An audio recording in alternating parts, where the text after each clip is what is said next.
Hello bachcho, let's see this question. It said that starting from rest, a body slide down 45-degree inclined plane in twice the time it take to slide down the same distance in the absence of the friction. The coefficient of friction between the body and the inclined plane is 1988 में question पूछा गया था और 4 options यहाँ पर given है. इसको solve करने के लिए जो हमारा की कॉन्सेप्ट होगा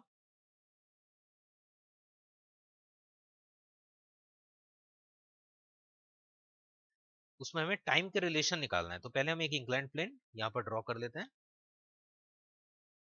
फर्स्ट ऑफ ऑल हमें टाइम निकालना है स्मूथ सरफेस के लिए. ये जो डिस्टेंस है इसको मैं एस ले लेता हूँ, इंक्लिनेशन है सपोज थीटा. तो अगर एक ब्लॉक को हम स्मूथ सरफेस पर ड्रॉप करते हैं तो ब्लॉक का जो एक्सेलरेशन होता है वो होता है जी साइन थीटा.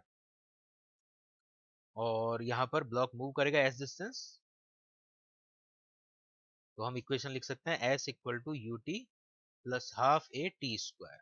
तो यहाँ से जो टाइम का फॉर्मूला है वो आया root over 2s upon acceleration. अब एक्सेलरेशन यहाँ पर ए लिया है तो ए पुट कर देंगे a1 जी साइन थीटा.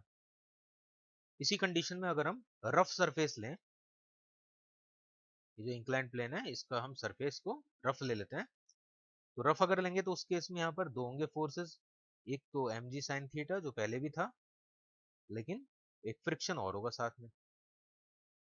और फ्रिक्शन जो है उसका वैल्यू होता है mu into normal reaction. Inclined plane पर नॉर्मल रिएक्शन हम लेके चलते हैं mu M G cos theta. तो ये लिमिटिंग फ्रिक्शन और बैक साइड वर्क करेगा. अब यहाँ पर जो एक्सेलरेशन है उसको मैं a2 ले देता हूँ.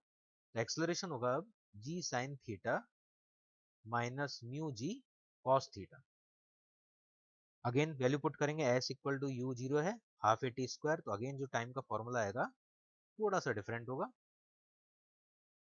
2s अपॉन इस बार है a2 और a2 है जी साइन थीटा माइनस म्यू जी कॉस थीटा. तो t1 यहाँ से जो टाइम फर्स्ट हमने निकाला वो उसको मैं t1 लिख देता हूँ और सेकंड टाइम को t2 लिख देता हूँ.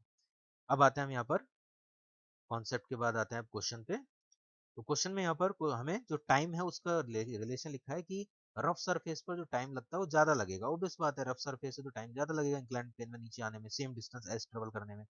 तो वो जो टाइम है t2 उसके बारे में बोला है t2 is 2 times t1. t2 t1 के कंपेयर में 2 टाइम्स है. तो हमें टाइम को यहाँ वैल्यू पुट कर देंगे, लेकिन ये रूट है तो हम एक काम करते हैं स्क्वायर पुट कर देते हैं. बोथ साइड स्क्वायर करेंगे then it will be t2 square equal to 4 into t1 square. So t2 square हो जाएगा 2s divide by G sine theta minus mu ji cos theta equal to 4 times 2s divide by G sine theta. 2s को हमने divide किया और जी भी यहाँ से cancel out हो गया. अब इसको हमें क्रॉस मल्टीप्लाई करना है.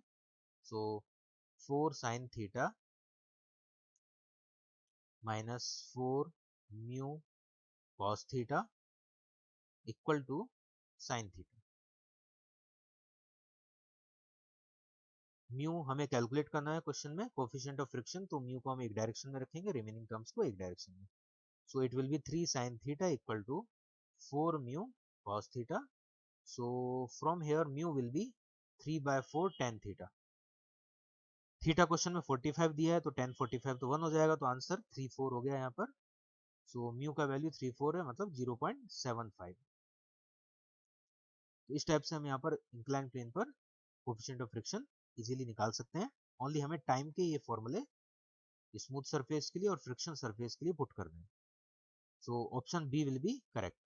Hope you understand it well. Best of luck.